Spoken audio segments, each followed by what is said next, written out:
고린도후서 6장 3절에서 6절까지 보겠습니다. 우리 리더 헬퍼 찬양도 감사드리고 또 기도해 주신 장로님도 너무너무 감사드립니다. 아멘.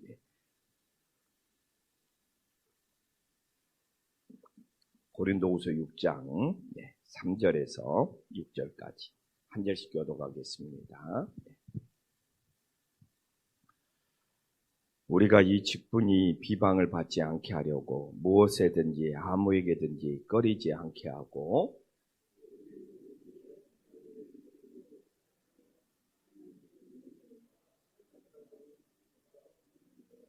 매맞음과 가침과 난동과 수고로움과 자지 못함과 먹지 못함 가운데서도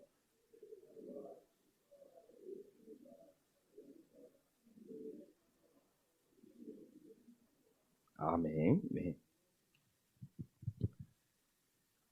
이제 고린도 교회가 사도 바울을 많이 오해하고 또 사도 바울을 비방하고 그래서 사도 바울이 고린도 교회에 자신의 진심을 통해서 오해를 풀어가는 설명들이 고린도후서 6장에 잘 나오고 있습니다. 참 사도 바울이 마음이 아팠던 것은 자신의 진심을 몰라주니까 자신이 얼마나 예수님을 사랑하고 또한 얼마나 마음을 다해서 복음을 전하고 또한 복음을 전하면서도 거짓 없이 순수하게 진실되게 복음을 전하는데 그 바울의 진심이 고린도 교인들은 오해해서 바울을 오히려 비방하니 사도 바울의 마음이 얼마나 아팠겠습니까? 근데 이 문제가 왜 생기냐? 파당이 생겼기 때문에. 그래서 저는 성경에서도 가장 하나님이 싫어하는 것이 당을 나누는 거. 그래서 우리가 주일날도 봤지만 고라와 다단과 아비람이 당을 나누니까 정말 땅이 갈라져서 그들이 땅속으로 빠져버리지 않습니다. 근데 왜 이런 문제가 생기냐?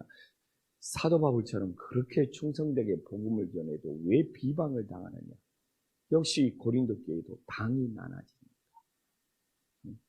아볼로파, 게바파, 직통계시파, 바울파 이런 파당이 나눠져 버립니다. 바울처럼 충성되게 복음을 전하는 사람들이 오히려 비방을 당하는, 서로 협력해서 서로 합심해서 복음을 전해야 됩니다.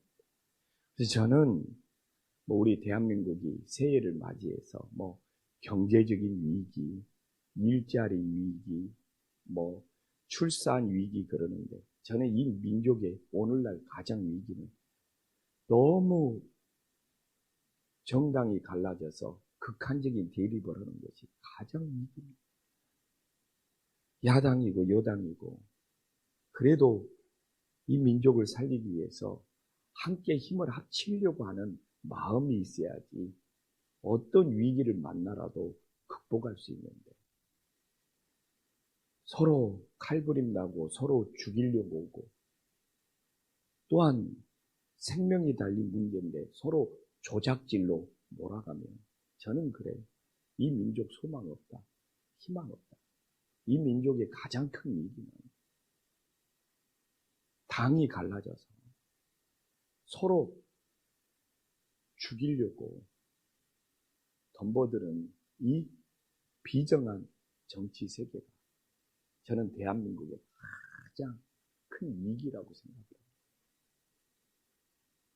저는 정말 이 사도 바울을 보면서도 그렇게 하나님 앞에 충성하고 헌신하고 목숨 걸고 했던 이 사도 바울이 어떻게 이렇게 비방을 받고 모욕을 당하고 조롱을 당할 수 있냐?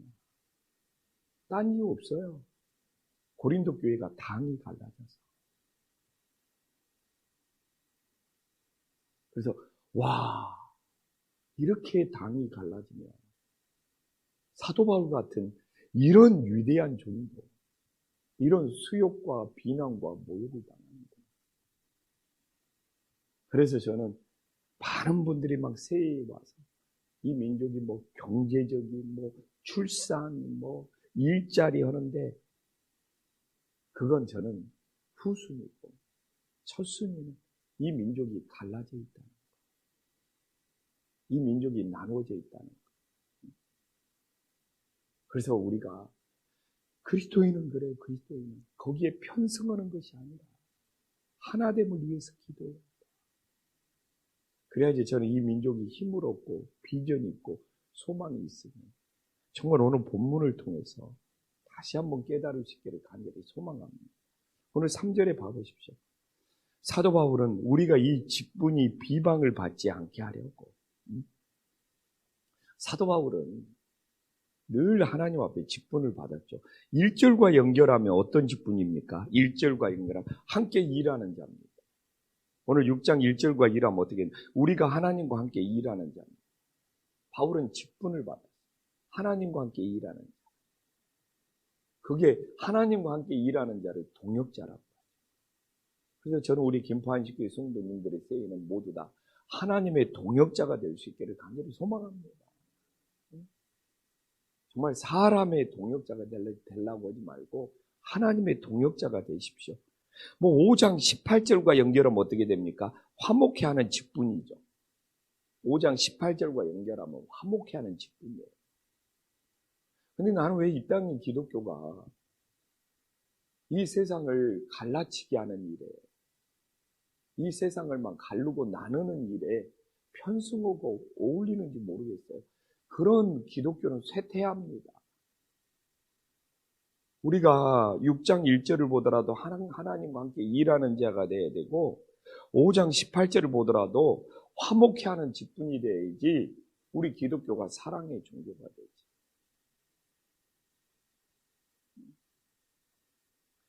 우리 기독교는 예수님이 태어나고 AD 90년 요한복음이 기록이 될 때 유대교가 우리 기독교를 쫓아냅니다. 요한복음이 기록될 90년까지는 유대교와 기독교가 그래도 하나였어요. 그러나 AD 90년 이 요한복음이 기록될 때 유대교가 자신들의 회의죠. 얌리아 회의를 열어서 우리 기독교를 추방해버립니다. 정말 그 추방할 때 우리 기독교가 얼마나 핍박을 받았는지 몰라요. 그래도 우리 기독교가 그때 다짐한 것이 있어요. 우리는 사랑의 길을 가자. 우리를 추방한 유대교를 미워하지 말자. 우리는 하나님의 동역자가 되어서 끝까지 화목해 하는 직분을 걸어가자. 하나님께서 그 중심을 아셨는지 그 이후로 우리 기독교는 든든히 세워지고 유대교는 고립이 되어버렸어요. 유대교는 고립이 되어버리고 우리 기독교는 끝까지 사랑의 마음, 화목해하는 마음을 가집니다. 우리 기독교는 전 세계로 퍼져갔어요. 참 놀랍더라고요. 제가 어제 유대교하고 기독교가 어떻게 갈라졌는지 오후에 시간이 있어서 다시 한번 살펴봤는데 AD 90년에 이 암리아 회의 때 유대교가 기독교를 끔찍하게 핍박했어요. 기독교 역사를 아는 사람들은 유대교 편을 들 수가 없어요. 이스라엘을 좋아할 수가 없어요. 얼마나 우리 기독교를 핍박했는지. 그래도 우리 기독교는 화목해하고 사랑하고 그 유대교의 길을 가지 말자. 그러니까 이게 그냥 로마로 북아프리카로 막 그래서 오늘 우리가 3절을 보면서 이 직분이 비방을 받지 않기 위해서 새해 하나님과 화목해하는 직분을 감당해야 되고 정말 사랑과 일하는 것이 아니라 하나님과 함께 일하는 자가 되어서 주님께 충성할 수 있는 믿음의 자녀가 되기를 간절히 소망합니다. 그래서 우리 기독교는 오늘 3절에 나오지만 바울은 뭐라고 합니까? 비방을 받지 않으려면 뭡니까? 무엇이든지 아무에게든지 꺼리끼지 않아야 된다는 거예요. 여기서 꺼리끼지 않는다는 것은 뭡니까? 걸려 넘어지는 것이 꺼리끼는 겁니다. 그러니까 바울은 자기 자신의 모든 어떤 복음을 전하기 위해서 꺼리끼지 않는 사람이 되기 위해서 모든 것을 절제하는 삶을 살았다는 거죠. 근데 저는 이 시대를 봐보십시오. 교회 다니는 사람들이 꺼리끼는 일이 너무 많아서 복음 전파가 비방을 당하고 너무 꺼리끼는 일들이 많아서 정말 복음을 전하는 것이 비방을 당하는 시대에 살아가고 있는 저는 그래요. 정말 왜 교회 다니는 사람들이 세상 정치에 관여하고 세상에 편들기에 그냥 끼어들고 오히려 이 세상을 화목해 해야 되는 거예요. 자신들이 누군지를 모르니까 그래요. 그래서 저는 이 세상을, 이 나라를 더 위기로 만들어가는 것이에요. 우리 기독교인들이 숟가락을 얹으면 어떻게 돼요? 정말 이 시대를 잘 분별해야 돼요. 제가 이야기했잖아요. 우리는 세 가지 눈을 가져야 됩니다. 곤충의 눈을 가져야 돼요. 새의 눈을 가져야 돼요. 물고기의 눈을 가져야 돼요. 그 중에 제가 뭐라고 그랬습니까? 물고기의 눈은 물결의 흐름이 이 조류를 알아야 되는 것처럼 이 시대의 흐름을 알아야 돼요. 우리는 복음 전파를 위해서 모든 걸 절제하고 복음 전파를 위해서 모든 걸 희생하고 복음 전파를 위해서 모든 걸 양보할 수 있는 주님의 자녀들이 될 수 있기를 간절히 소망합니다. 이게 사도 바울의 마음이었어요. 그래서 어떻게 합니까? 4절에 꺼리키지 않기 위해서 어떻게 해야 되느냐? 사도 바울은 어디 가서든지 그러잖아요. 오직 모든 일에 하나님의 일꾼으로 자처하는. 여기서 자처는 스스로 첨가한다는 거예요. 나는 하나님의 일꾼이다. 이렇게 사도 바울은 어디 가서든지 당당히 말할 수 있는 사람이 되어야 됩니다. 그게 자처이죠. 스스로 자자, 첨가할 첨자. 내 자신이 누구냐? 나는 하나님의 일꾼이다. 나는 하나님의 일꾼이다. 저도 하나님의 일꾼이 제일 좋아요. 다른 감도 필요 없습니다. 어제도 뭐 장례식장 왔다 갔다 하면서 목사님들이 왜 박사 가운을 성찬식을 때 왜 막 테두리가 2개 들어져 있는 것이 박사 상징이거든요. 왜 목사님들이 목사 가운을 입어야지 박사 가운을 입냐 막 그런 이야기도 나누고 있는데 하나님의 일꾼이 최고인 거죠. 세상에 무슨 감투가 최고인 거죠. 그래서 사도 바울은 하나님의 일꾼이 되어서 정말 스스로 해서 뭐라고 합니까? 많이 견디는 것과 환난과 궁핍과 고난과. 그래서 여기서 많이 견딘다는 것이 타이틀로 나오고 뭘 견뎌야 되냐가 그 뒤로 9가지가 나오는 거죠. 여기서 견딘다는 것은 인내보다 더 센 겁니다. 여기서 견디는 것은 인내보다 더 세서 뭐라고 합니까? 하나님의 뜻이 이루어질 때까지 견디는 것입니다. 대단한 거죠. 인내보다 한 단계 더 높은 거예요. 그래서 이 견디는 것이 앞으로 9가지가 나옵니다. 성령의 열매가 9가지가 있는 것처럼 하나님 나라가 이루어지기 위해서 견디는 것이 9가지가 있습니다. 오늘 4절에 3가지가 나오네요. 4절에 나오는 3가지를 시련이라고 합니다. 인생의 시련은 3가지가 있습니다. 첫 번째는 무엇입니까? 환난이에요. 사실 환난은 오늘날로 바뀌면 스트레스입니다. 육체적, 정신적, 영적인 압박을 견디는 겁니다. 그러니까 어떻게 보면 환난은 우리가 육체적으로, 정신적으로, 영적으로 이 압박을 우리는 스트레스라고 하죠. 이걸 견디는 거. 그래서 예수님 믿는 사람은 정말 이 견디는 거 9가지를 잘해야 되는데 이 4절에 나온 3가지 시련, 정말 환난을 잘 견딜 때 내 안에도 하나님 나라가 이루어지고 이 세상에서도 하나님 나라가 이루어짐을 믿으시기를 간절히 소망합니다. 궁핍은 뭡니까? 고난이 계속되면 바닥이 나는 거예요. 이게 궁핍입니다. 그렇잖아요. 힘든 일이 계속되면 번아웃이 되는 거예요. 사람이 궁핍은 꼭 배고픈 궁핍도 있지만 그 사람이 그냥 다 바닥이 나버려요. 거덜이 나버리는 거예요. 그런 어떤 고통을 의미하는 거예요. 그러니까 이게 궁핍이 어려운 것이죠. 사도 바울이 겪는 것이죠. 그냥 계속 역경이 끊임없이 닥쳐오니까 그냥 거덜 나버리는 거예요. 그럴지라도 끝까지 견디는 것이 하나님 나라를 이뤄가는 것임을 믿으시기를 간절히 소망합니다. 그리고 이 고난이 나오고 있지 않습니까? 왜 고난이 무섭냐? 사람을 좌절을 시켜버려요.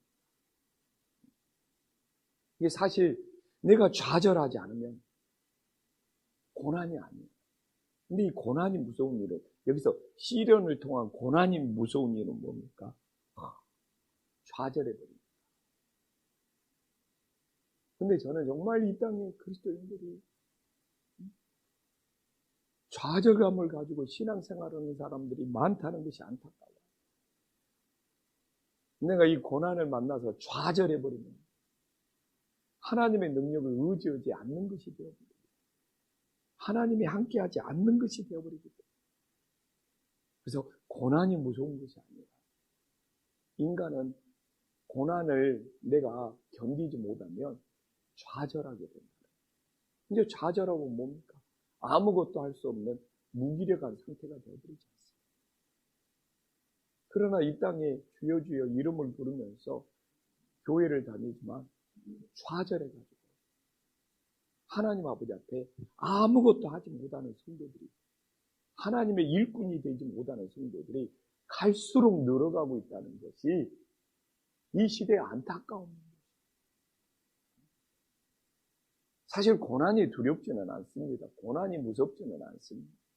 주님이 함께하는 사람들 중에 고난을 안 만난 사람들이 누가 있겠습니까? 그러나 그 고난을 통해서 내가 좌절해버립니다. 하나님 안에서 손가락 하나 까딱하지 못하는 신앙이 되어버리는 것이죠. 근데 정말 저는 그런 성도들이 늘어가고 있는 시대가 한국의 현실이에요. 그래서 정말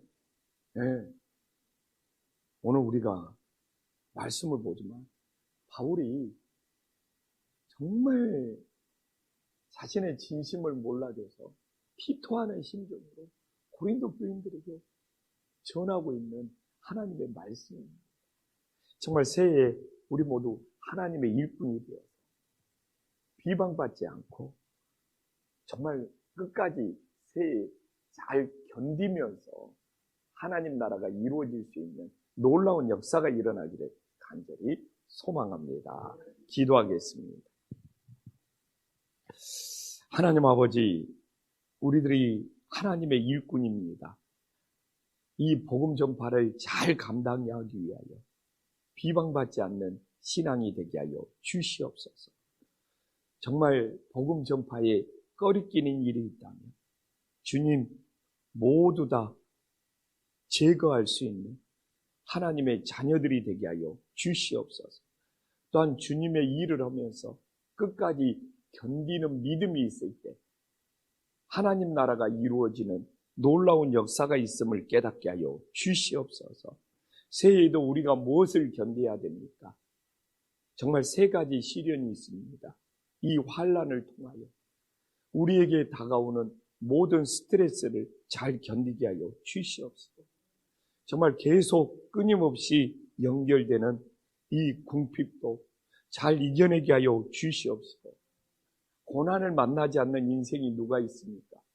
고난보다 더 무서운 것이 좌절이 되면 깨닫게 하여 주시고, 정말 좌절을 겪으면 주님의 일을 하고 싶은 의욕을 상실해버립니다.